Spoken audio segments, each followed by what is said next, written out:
What is up, everybody? It's Ed Gow Jr. here from Dad Central, and you are watching the one and only the Dad Central show that is sponsored by Dove Men Plus Care. Happy to be here with Drew Solon. What's going on, Drew? Well, another great day, Ed, to have good conversations and to bring, I think, content that really helps uplift dads. Excellent. Before we go any further, we want to say that the Dad Central show is sponsored by Dove Men Plus Care. Dove Men Plus Care believes that care is the best of a man because when men care for themselves and others, there is positive impact. So we always like to thank our sponsor for helping us making these epic global conversations happen. So we have another new friend today. We do. And if you noticed my, intonation on uplift, it was on purpose because we have Dr. Charles C. Daniels. He's a therapist and the chief executive officer of Fathers UpLift Incorporated. So they're the U.S.'s first mental health and substance abuse treatment facility for fathers and families. Their main goal is to help fathers become and remain emotionally stable for their children. So Dr. Daniels has spent the last decade providing therapy to Black men, helping them overcome the effects of toxic masculinity, racism, and depression. And he's taught at Harvard University, Simmons University, and has appeared on numerous television radio programs, as well as delivering a TED Talk, which I watched and I really enjoyed immensely. And so I'd recommend, if you haven't seen Dr. Daniels' TED Talk, go listen to it now. He's married with 2 children, lives in Massachusetts. So I'm really excited for this conversation because as a coach, I think at heart, I know that part of Fathers Uplift is coaching and working through some of the barriers that limit people from actually achieving all that they can, in particular in their organizations. And he's going to talk more about it. It's barriers that prevent fathers from being involved in the lives of their children. And then we know the significant impact that makes. So I'm really excited to bring him on and have a great conversation about the work he's doing, his story, and the work he's doing. Well, since you're excited, let's bring him on. There he is. Hello, Dr. Daniels, welcome. Yeah, how you doing? I'm doing well. Thank you for having me. Pleasure is ours. Pleasure is ours. Looking forward to learn a little about you, but also the men in the community you serve. And I'm very excited to have you on the platform today. So, Drew, I'll let you kick it off. Absolutely. Well, Dr. Daniels, as I alluded to, you've got a TED Talk. You've shared a little bit about your story. So we like to start the show off by getting a little bit of that backstory from our guests to help people understand kind of where you came from and what the experience is like. And of course, in particular, focusing on that dad piece. So maybe you can talk to us a little bit about what life was like for you growing up, and in particular, the relationship that you had or didn't have with your father. Yeah, life growing up was pretty interesting, but I can say that, typically I tell people that if you want to find your purpose, look at the place that caused you the most pain. And for me, that issue was not having my father around. My father was in and out of my life until the age of 10 years old. And then all of a sudden he was gone for good. And what I did not understand was why he was absent and why he left, right? And then when I got older, set on a journey to find out where he was and what occurred, I found out that dad was experiencing a barrier that prevented him from being in my life, right? Specifically trying to juggle 2 families and really deal with having a child outside of his marriage, which was me at that particular time. So from blaming myself for his issues and really experiencing a combination of mental health and substance use related issues, I thought the solution would be, how do we provide men like my father with the tools and support to stay engaged in their kids' lives? And I tell people this all the time. I say, when I was having my son, who's now 7 years old, and I remember I was becoming a father for the first time, and my mother, she came to the hospital where he was getting ready to be born, and she brought my baby book with her. And in that book, I was flipping through it, and I found a picture of my father holding me for the very first time with this gaze of love and appreciation in his eyes. And then I can tell you that honestly removed any remnants of a blame from my life. Like, I no longer blame myself for my father's absence. I instead saw the love that he always had for me, even when he wasn't physically present. So our assumption at Fathers Uplift is that men do not wake up and say, "Hey, I'm going to be absent today." Right? The issue is, how do we help fathers who want to be present? Fathers in their sane minds and fathers with ambitions and just normal dads. They all want to be what they didn't have of what they've always wanted to be for their children. And we're trying to make that dream a reality at Fathers UpLift. So instead of getting stuck at that barrier, like my father got stuck at, and millions of fathers get stuck at, how do we find out what their barrier is, practice compassion, and help them realize their potential within to be the fathers they've always dreamed of being. So it came from a personal place, and now that pain turned into a purpose that outgrew me, and have a growing team and growing mission that has taken the United States of America by storm. So, Dr. Daniels, I want to stick to your growing up years. You said your father wasn't around. Did you have any male role models while you were growing up?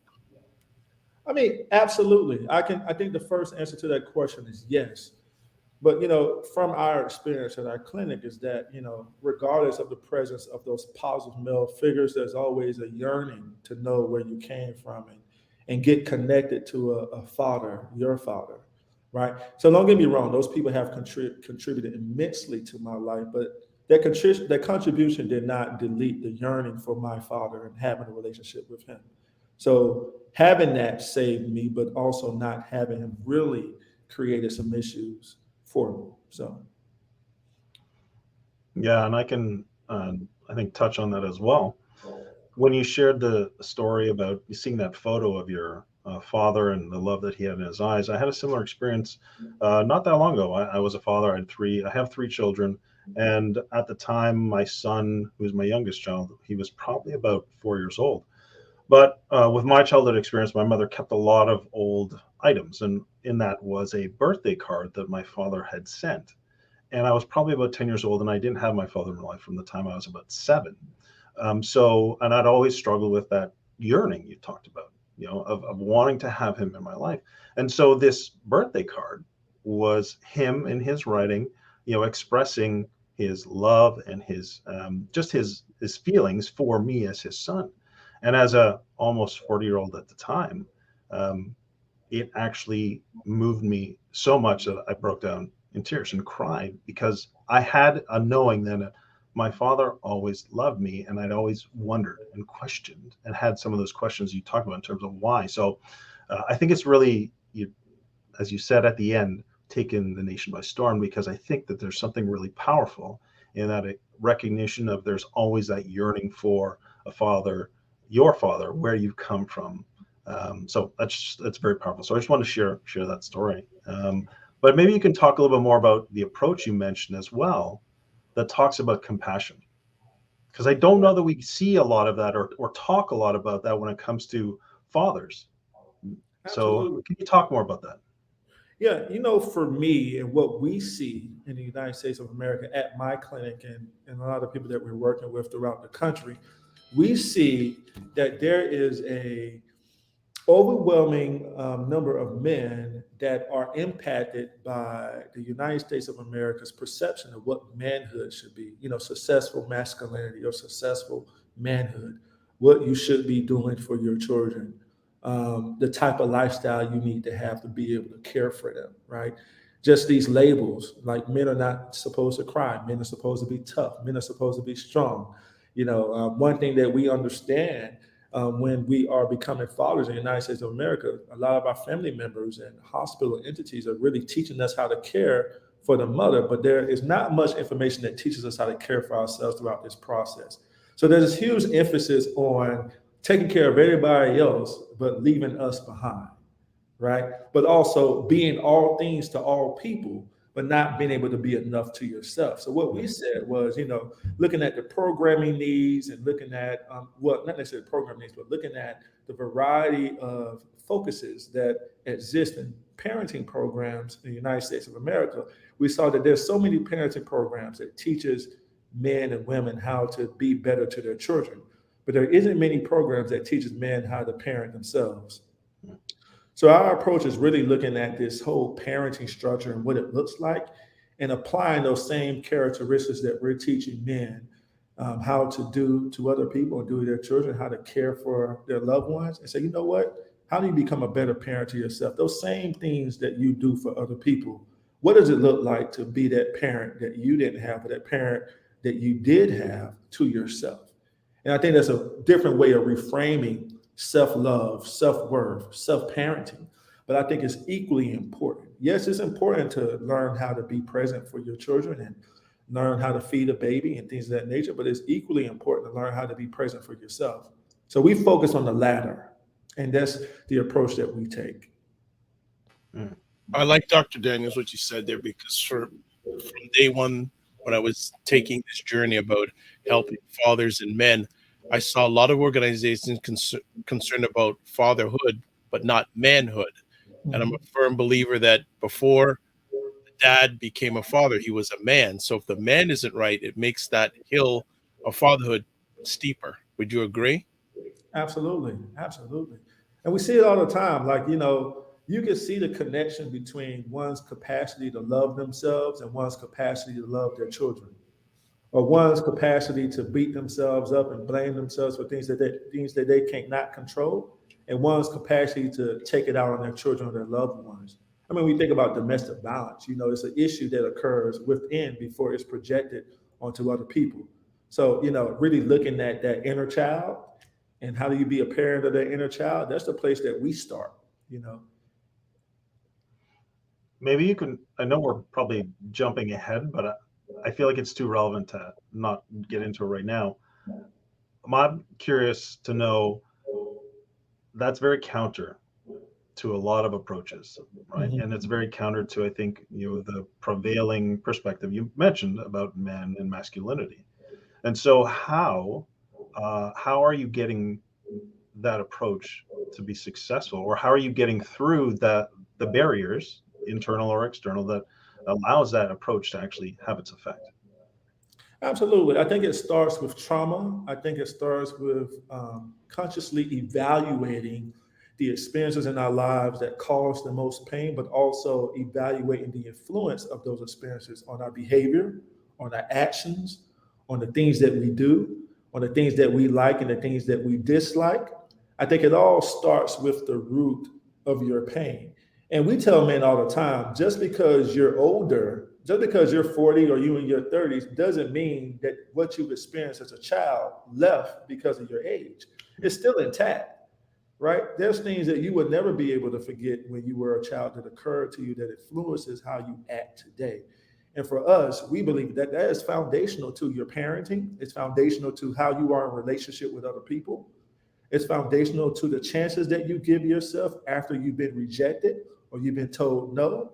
Do you give yourself another chance, or do you blame yourself for not being able to follow through the first time, or emphasize perfection, or living your dreams through your kids? Right? I think all of that is connected through your previous experience. And once we have these conversations with our guys through a therapeutic lens, through a foundation, ground up experience, and talk to them, they end up seeing how important it is for them to really get well acquainted with the child they were, understanding that just because they're older, that child didn't go anywhere. And that's where we try to get them back to. Because I can tell you, age is very important internationally. But just because you're older don't mean that what you experience disappears. It stays intact. And that's the message. And that's how we begin that conversation. And people are open to it. They really are. Good. I want to come back, and I know this may be jumping ahead, but I think it's relevant in the conversation right now. How important, from your lens, is a father's relationship with his father and that impact that it has on him being a father? I think it's very important. I think it's, now, no, granted, some folks may not have relationships with their fathers, and I don't necessarily think that that deters or interferes with the future that they can create for their children, right? But I do think it's important to acknowledge what you didn't have, also acknowledge what you want to be, and get the support in becoming what you want to be. Which goes back to that earlier question, why father figures and other male figures are very important, because I think when it comes to understanding and developing that definition of the man that you want to be in your father's absence, pulling on those other role models could be very beneficial. They were to me. I didn't really understand how a marriage looked like, because I didn't grow up in a household where a family was married. My mother raised me, right? But I saw that in my church community. I saw that amongst the deacons and the ushers in my church and the mothers in my church would show me what women need and how to treat a woman, and the pastor and the first lady, right? So, we all have those substitutes. But also, I would add is that for us, we look at establishing the father that you want to be, like going inside of a candy store. You go inside of a candy store, or you take your kids inside of a candy store. There's so many options. There's so many things that you can be, that you can eat. And there's so many things that you like or you don't like, but really picking the father that you want to be, or characteristics of the father that you don't want to be, and using that to create the father that you want to commit to being in the future. So we take that approach, introducing various aspects of fatherhood, but also allowing the person to select who they want to be. So I think that's a part of another question, but I think it all plays into how we view relationship with fathers or not relationship with a father. Drew? Well, I think we've already started to see the foundation of how you approach this work with fathers.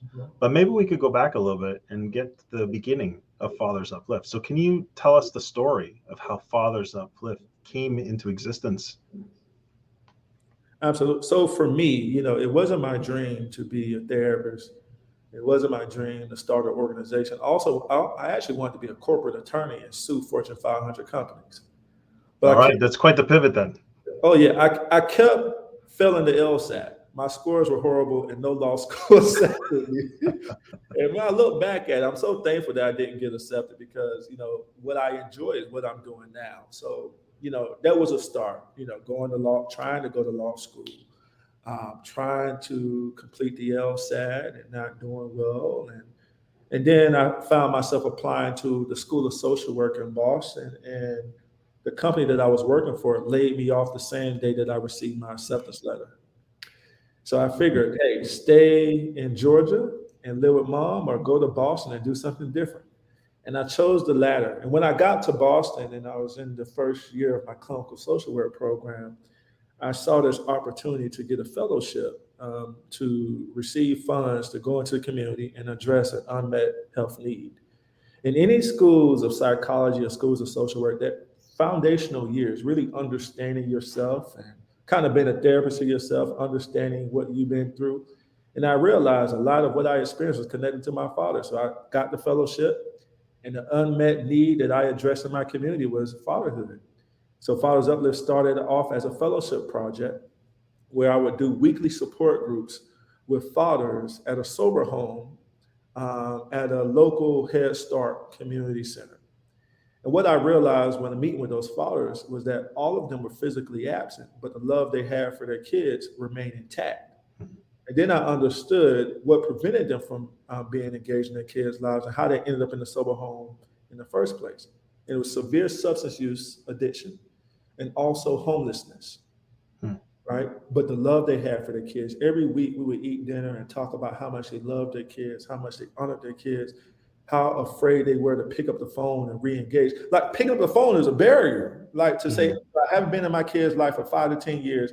You want me to call my kids by myself and let them know that I want to be engaged? No, you're going to get cussed out. I can't deal with that cursing out by myself.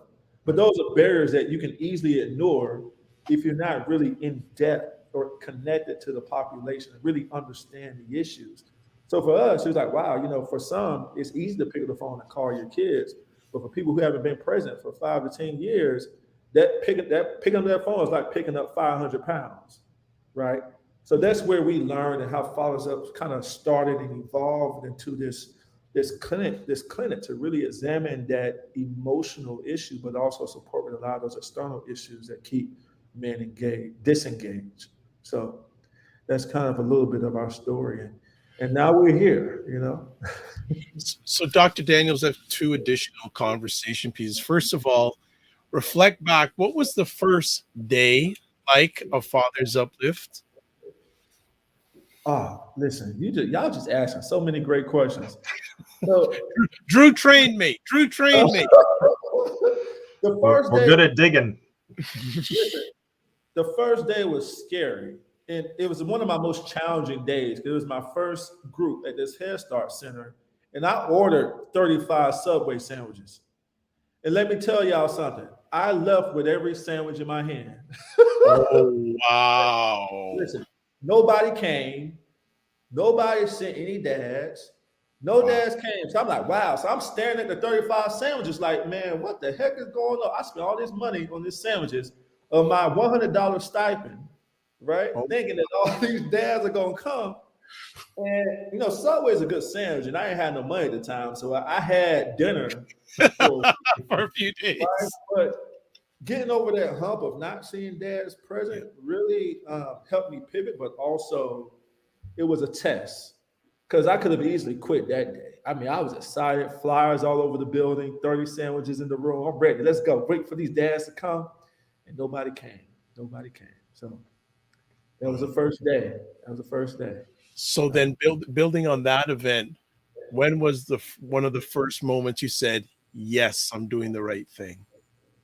When I started hearing those fathers and got connected to that sober home, and then I realized that those dads didn't dream of being absent. They actually dreamed of being a great father. And for those dads who didn't have fathers in their lives, they dreamed of being a better father than the father than they had to them. They wanted to make sure that their children did not experience what they've experienced. But life happened and they end up becoming what they dreaded. So I'm like, wow, we in the right place. And then I heard about how hard it was to pick up the phone, how hard it was to deal with shame, how hard it is to deal with guilt and embarrassment, how they were suppressing their emotions with opiates, alcohol, drugs, issues with co-parenting, issues with trying to get back on track, finding a job with a criminal history. I mean, I've heard so many bears are like, yes, we're in the right place. We are in the right place doing the work that needs to be done. And also, to be honest with you, it made me have more compassion for my own father. It's amazing what fathers can teach you about fatherhood, but also teach you about yourself. And those men taught me more about my own father and about myself than I could ever teach them. And that's why I consider it a privilege to serve this population, because I am where I am today because a bunch of fathers that we served. So I would say, yes, that's my aha moment. Really, like, wow, you making me have more compassion for my father's experiences than I've ever had in my life. And that's what happened. They taught me so much. Like that. Drew? Yeah. One thing that I picked up on as you shared was how you described we're in the right place. Where many others would see barriers or issues or problems with even being able to have a type of impact, you saw opportunity. You said, we're in the right place. We're doing the right thing. So I don't think that many would approach this same population, hearing those same stories with that lens. Can you talk to me a little bit more about that and what you're seeing as, well, yeah, just talk a little bit about that if you could. My DNA is to, I thrive in problem-oriented environments, right? Or situations where it appears impossible to dig out. That's kind of like my DNA. That's kind of how I thrive, right? And really understanding that any problem that you see could easily become a strength. So for me, a part of my upbringing, because my mother kept me in church every Sunday, right, was having a strong faith. So a part of that whole faith community and really believing in the power that's greater than you helps sustain me in a lot of those problems, right? And a lot of those issues that could have easily made me give up. And we don't project our faith onto anyone, but in terms of my foundation and how I navigate, my faith plays a huge part of what I do and how I live, how I show up to the work, how I deal with failures, how I deal with rejection. So I do nothing without my faith, right? And the good thing is that a part of my faith is being able to abide by the rules and let people know that I serve something greater than me without me even speaking about that power that I serve. I want them to see it through my actions and through how I endure, how I persevere. So a part of that is that whole foundational faith piece that helps me continue to look at situations and not necessarily see the glass always half empty, but I typically see glasses full more than empty anytime. Like my wife, we love old, ugly houses, right? Because when we look at the house, we ain't seeing that the house has water issues. We seeing what the house can become. So I'm looking at situations like that. I'm looking at many of our men like that. I look at myself like that now.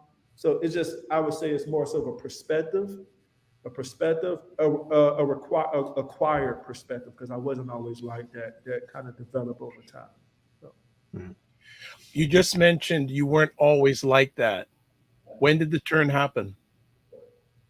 wow, it's kind of hard to see, when that turn happened. I can't tell you that the start of that turn was when I was at this university, um, with this severe thought of trying to kill myself because I was overburdened by these feelings of not feeling as if I was worthy because my father wasn't around, and blaming myself. When you blame yourself for things that you're not supposed to be blaming yourself, you know, what should not be an issue ends up becoming a greater issue for you, to the extent that you feel like you can't breathe.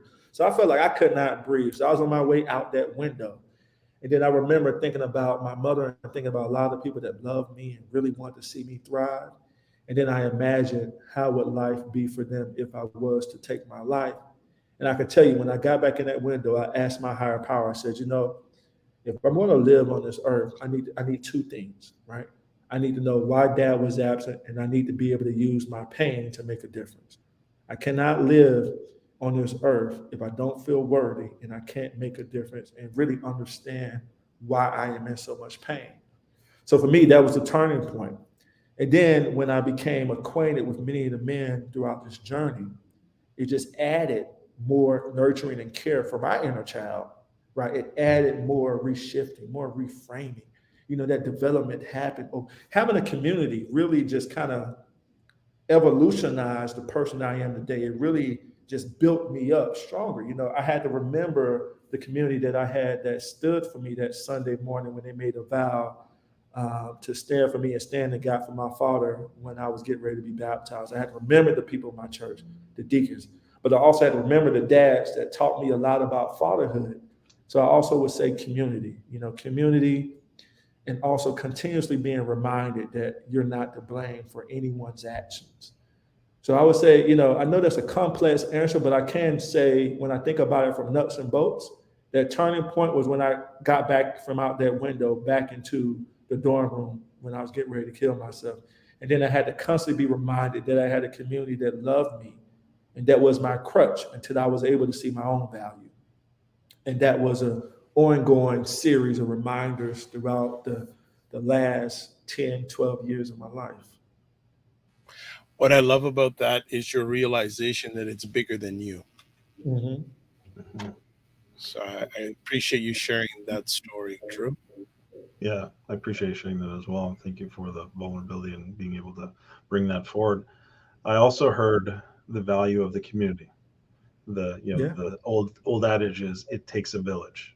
So Mm-hmm. the other thing I heard, or it sounds like the work that you began doing with the fathers, it's almost like there was a virtuous cycle between your healing and the healing that you were bringing about through the work that you were doing. And so it's almost like that, again, a virtuous cycle of connection that came from that process, both for you and the men that you're building community with. So I think we have heard through many of our conversations about the power of community, and what it means to men, what it means to dads. But there are so many barriers. And that's the key thing that I really love about the work you do at Fathers Uplift is it identifies those barriers and it strategically goes after ways to overcome those barriers for the population you're serving. So would you talk to us a little bit about that?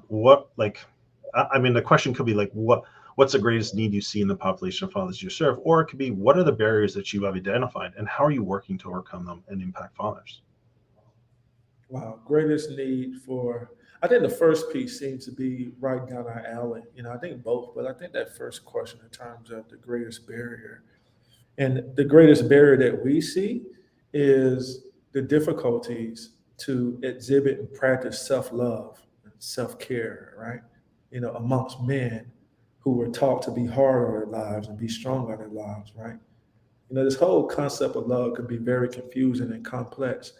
But if you break it down and really examine it and tangibly provide our men with the tools to be able to do it to themselves and display it, and also catch themselves when they're self hating as opposed to self loving, I think that's one of the greatest needs, but I also think that's one of the greatest opportunities to intervene.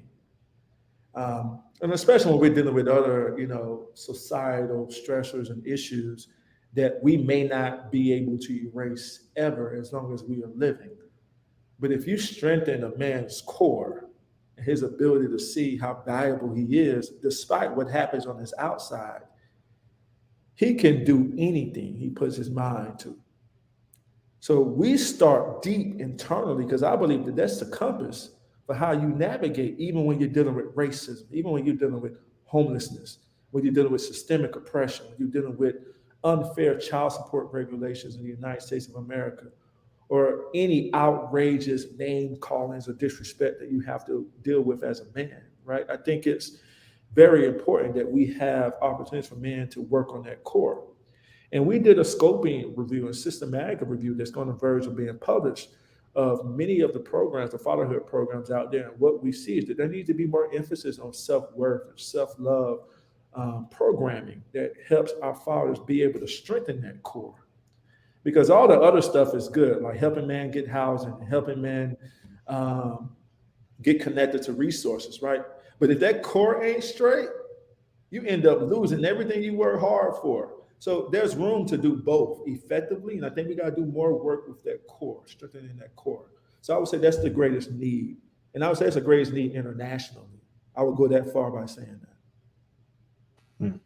I mean, I want to stand up and clap and be like, yes, I agree 100%. It's the foundation, right? Yeah. It's the roots of that strong oak tree that are being built when you are, as you said, working on that core. And when the stresses of life, the challenges of life, the barriers of life come against it, it stands strong. And so that's really what you're saying is you want to see the impact. You need to work at the core, the roots, the foundation, and build that up, because then it will weather the storm no matter what comes. And that's what men need. Yeah, absolutely. Good stuff. Well, we've been talking all these other things. Let's talk about you as a dad. We could go on about the organization forever. So would like to know if you could talk about your journey about becoming a dad, the fears, hopes, and challenges. Did they come up in the process? And how did you manage them when they came up? Yeah, my wife and I almost divorced after our first child. Let me tell you, that pregnancy process was it was kind of like, wow, all this stuff is coming up. Oh no, relationship issues. Then you got to deal with that. We say, you know what, it just might be best for us to divorce. Thank God we didn't divorce, because I'm happy to have two people in the household parenting, because I can only imagine how hard it is to do when you have one, right? So that's one fear. I think the major fear for me becoming a father was that I would end up falling victim to the worldly circumstances similar to my father, right? That's one thing that I wanted to stay away from. So really wrestling with that was the fear. But once you get through that, you have supports in place. And I went to therapy, and I had a therapist. It was an old white woman named Lois, 70 years old. 70 years. Lois would tell me about myself. Lois would beat me and tell me about myself and ask me the tough questions. And they helped put things of, Charles, where's this coming from? And I had to answer the question honestly, because I needed the help. But, in terms of solutions to help me get through that process, that's what I engaged in. Then I ended up writing a book that really became therapeutic for me, which was prenatal care, pre-father care, prenatal care for fathers, to help me reflect on my experiences during the pregnancy. And then after that, dealing with the whole, terrible twos. And once you get through terrible twos, everything else is golden. And then I started to enjoy it ever since, and not to mention, I did enjoy my son throughout the entire process, but the most difficult process was that pregnancy room. And I'm happy that we got through it, thanks to the administrative assistant who was sitting at the front desk. Let me tell you, my wife had an OBGYN, she had a nurse, she had a midwife. Everything worked perfectly for her. But when I was in the room seeing her in all that pain, I couldn't do nothing about it. I would take walks around the hospital, and I would walk in front of that administrative assistant. I would say, "Oh my God, can't believe she's like, I know, honey." I would walk right in front of her just to hear her say, "I know." Every time I said, "Man, I can't take it," I know, smiling. Well, I gotta listen. This is gonna be tough. I know, honey. It's gonna be all right. I would walk all the way around that floor just to hear her validate me. And that was the beginning of my process, and it really got me through a tough part. But now fathering is very fun. The second one, my daughter, who's one, that's been a great experience. And once you get through the first one, the second one becomes a breeze. But the only difference between my son and my daughter is very demanding and very authoritative. So you know who owns the house right now and who's in charge. It is Maya Grace Daniels. She also, she also is in charge of her older brother Clayton. So we listen to her. We listen to her. So it's been a journey, very fun, but a great journey. So, I just want to, all of that was great, but I think want to have you talk about it, and especially in the Black environment, especially amongst Black fathers and Black men, mhm. stigma therapy. Could you speak to that, being a person who has done it, who has helped you, but you and I know there's a stigma, especially with many Black men when it comes to therapy. Could you speak to that? Oh my gosh, that stigma, right? And I can say that the stigma around therapy is definitely cultural based, and I can say that there is a lot of good reason for the stigma when you look at the medical malpractice and how black and brown people were guinea pigs and surgeries and things of that nature, and how they were mistreated. So when you look back at a great book to read, just a promo for that book is Medical Apartheid. And when you look at the, Tuskegee Airmen experiment, and you look at various other practices that have been documented that highlights the experiences of people of color, it gives reason for us to have some fear of therapy or any other type of medical care or mental health care, right? But what we find ourselves having to do is kind of re-educate, but also let them know that, yes, you may have had this experience, but it isn't the case every single time. But also another thing that we have to do better as a nation when it comes to therapy is to make sure that more clinicians of color are prepared to be therapists in communities, because I think that helps in terms of the utilization of therapy. So yes, the history is one of the main reasons why the stigma exists. And what we're lacking, what we need more of is more therapists of color. And also we need more buy-in from the community, which occurs over time, right? If they're going to an agency and they see that people are investing in them and people are culturally interested in learning about their practices, their religious practices, learning about not just hearing their issues, but willing to share some of their own issues. I think it's very important for therapists to disclose, but that's not standard practice. I think it's very important for an older person of color in the community to say, I'm not gonna come here to tell you all my business. You gotta tell me something too. I need to know you're real. That happens. Though people like that are in our communities. So owning that and adding leverage to that is very important. But the stigma does exist. And I think there's a good reason for that stigma. Mhm. True. Yeah, in your personal story, you talked about walking around just to get that validation, Mhm. in that stressful time for you. One of the things that we hear a lot is that, dads or men don't really have a space where they can actually voice some of these feelings, right? And, you were just simply saying, oh my goodness, I can't believe this. And the simple act of being validated drew you in. Maybe can you talk to us about the importance of, or how you think that can help dads if you're working with dads, if you're a partner of a dad, like how important is that?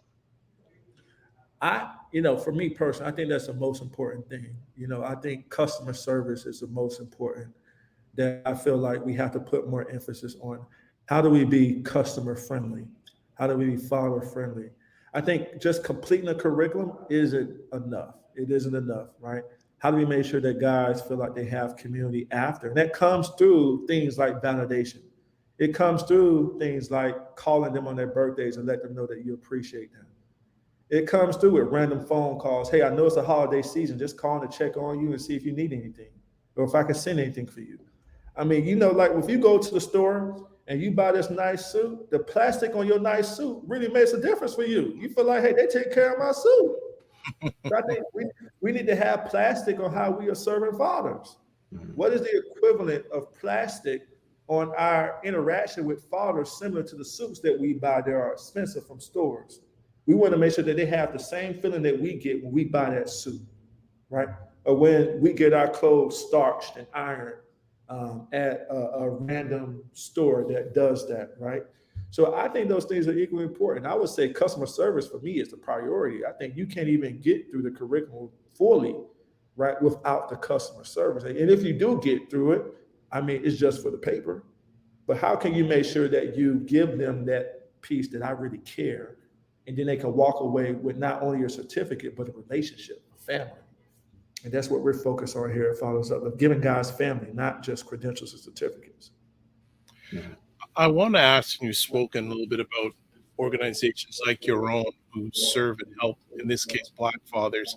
How important is it to make sure the small things count? Because you said make it, and that's one of the things I do, just a phone call or a text message. People may think it's a small thing, but I've been in situations where that small thing gave a person to go another day. Could you share about that?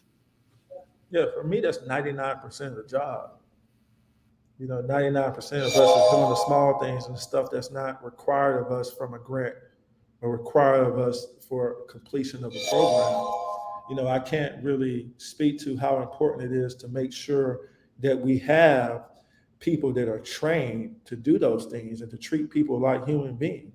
For us, one of the most important positions at our office is the administrative assistant. Why is that? Because if that contact with your assistant is horrible, that already sets the foundation for how they're going to receive services. Also, the pictures you have on your wall, the magazines that you have on your desk, or the magazines that you have on the table, right? I mean, the voicemail and how you're leaving a voicemail and how your voice sounds, right? The text messages that you send. I mean, the small things matter.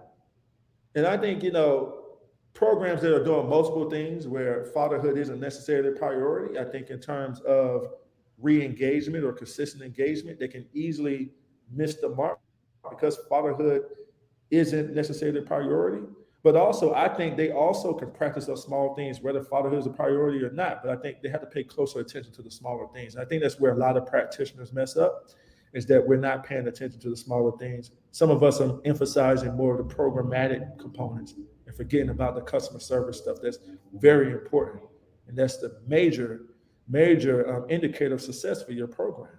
So I would say that would be my answer to that question. Okay. Drew? Well, there's so many things that you share, Dr. Daniels, that I want to, just jump on and be like, yes, couldn't agree more. John Maxwell, people are probably going to get tired of me saying this, but I'm going to keep bringing John Maxwell up just because he's been a mentor for me. And I think there's so much value I take.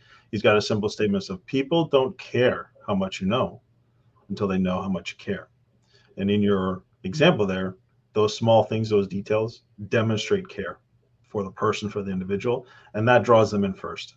And then you can move on to what's next from there. So I think it's just a very great approach to bring to an organization who's serving.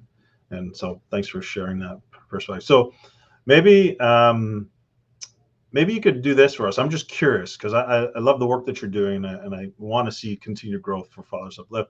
Maybe you could go 25 years into the future for Fathers UpLift. I know this is a stretch question, but what do you want to see and what will the results of your work with fathers produce 25 years from now? Wow, that's a great question. I think I would want to see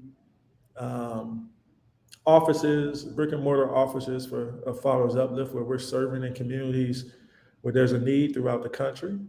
I also want to see a change in policies that are more friendly to fathers, specifically as it relates to child support enforcement agencies in the United States of America, and really not only look at the value of a father's earning, but also a value of his willingness to be in his child's life, but also looking at how those things interfere as barriers, right? So really a more comprehensive father-friendly policy that takes into consideration many of the barriers that they experience, from child support to family and probate court, the whole 9 yards.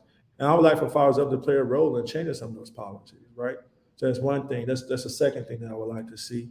And also, I would like to see that more practitioners that are trained to become case managers and social workers, psychologists, and psychiatrists have access to courses and curriculums that specifically focus on father engagement and treating men the way that they should be treated at every phase of their journey as fatherhood. I think that's equally important. Currently, there isn't hardly any courses that really focuses on those things, right? When you look at the course offerings and what's required for a person to become a social worker or become a psychologist, we're not asking them questions about fatherhood and how to engage fathers. We're not asking them questions about, how to engage Black and brown men. Those are questions that don't come about, but we should be on these examinations. We should have curriculums that teach them on how to do that.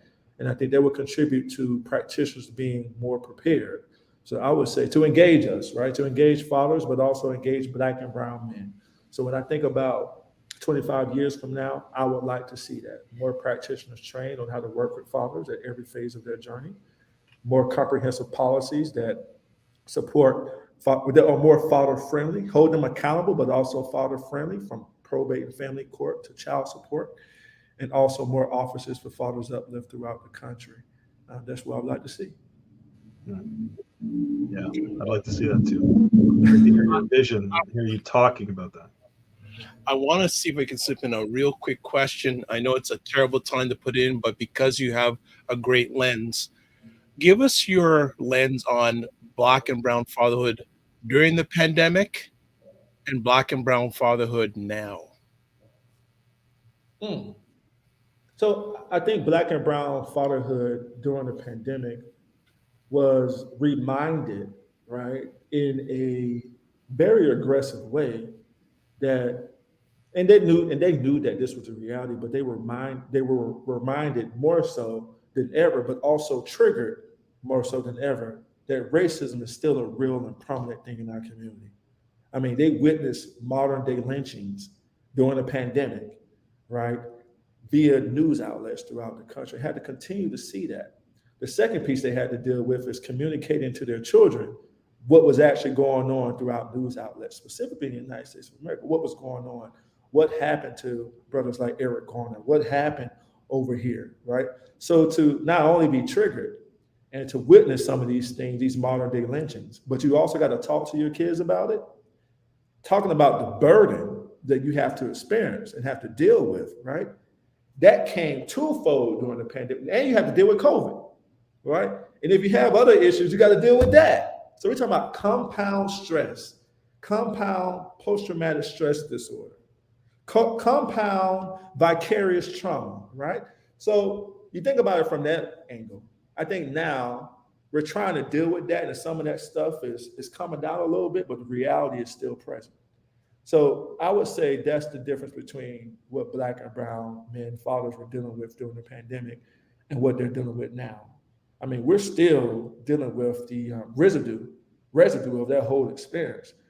But, you know, I can say that it also became a test of our resilience as well, because if you're a Black and brown father and you made it through the pandemic, man, I don't listen, my heart goes out to you. You are extremely, extremely strong in a good way. And you're strong and vulnerable, because I know you shed a few tears, even though you may not acknowledge it publicly. Because I know I cried. I cried a few times throughout that pandemic. Let me tell you, I know I wasn't alone. I know millions of other brothers cried too. I shed a few tears, a bucket of tears throughout that pandemic. I ain't gonna lie to you.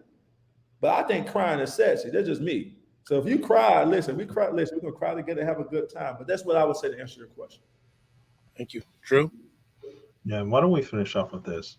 Because of your experience, both personal but clearly professional, and the vision you have, maybe what's one piece of advice you would have for a father who's facing any type of barrier to being involved in their children's lives?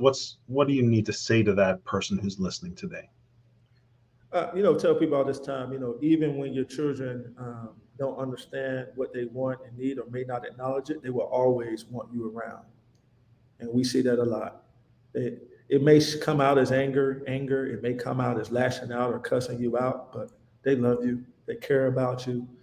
They're just displaying an emotion, right? That's hard to bear. So yeah, you always have a second chance, and don't you ever forget about it.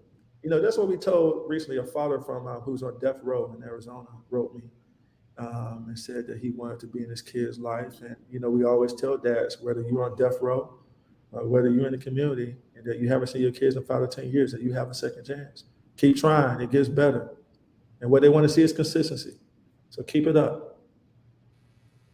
Yeah, absolutely. Very powerful message, especially knowing that your child is always looking for you in some way, shape, or form, and to keep trying, to keep going, to keep putting that effort in, because it does make a difference. Yeah, very powerful. Nice.